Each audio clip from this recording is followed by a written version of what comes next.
ভগবান সত্যাবিশ অবতার সুখদেব গোস্বামী বলেছিলেন কি সর্বাবস্থায় সর্বকালে উচিত ভগবানের নাম কীর্তন শ্রবণ করা।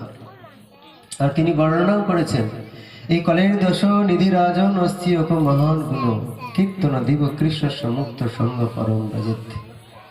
এই জগৎ বর্তমান কলিযুগ, এই কলিযুগের মানুষ আয়ু অল্প, স্বভাব মন্দ, স্বভাব খারাপ, তাহলে কিভাবে তারা ভগবানের নাম করতে পারে? তাই বলে যে কলের দোষ নিধি রাজন, এই কলিযুগ দোষের সমুদ্র, দোষ ছাড়া কেউ থাকতে পারবে না। কিন্তু যদি ভগবানের নাম কীর্তন করবেন, এই নামই কীর্তনই আপনাকে এই ভবসাগর থেকে মুক্ত করে ভগবত ধামে নিয়ে যাবে। হরি বল। তাই ভাগবতের শেষ শ্লোকে, শেষ অধ্যায়ের শেষ স্কন্ধের শেষ শ্লোকে আলোচনা করা হয়েছে কি যে নাম সংকীর্তনম যস্য সর্ব পাপ প্রণাশনম, এমনকি সমস্ত পাপ থেকে অনায়াসে মুক্ত হবে।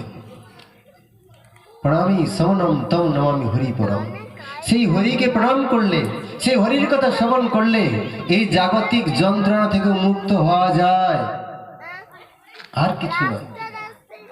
সেই জন্য আমরা ধন্যবাদ জানাচ্ছি যে আপনারা অত্যন্ত সৌভাগ্যবান, সৌভাগ্যবতী। কেননা যদিও কলিযুগের কালের প্রভাবে এখন মাতাজিদের বাইরে বেরিয়ে আসতে হচ্ছে, বাড়ির বাইরে, যা আগে ছিল না। বাড়ির বাইরে বেরোতো না, কেন? বাইরে বেরোলে অনেক সমস্যা,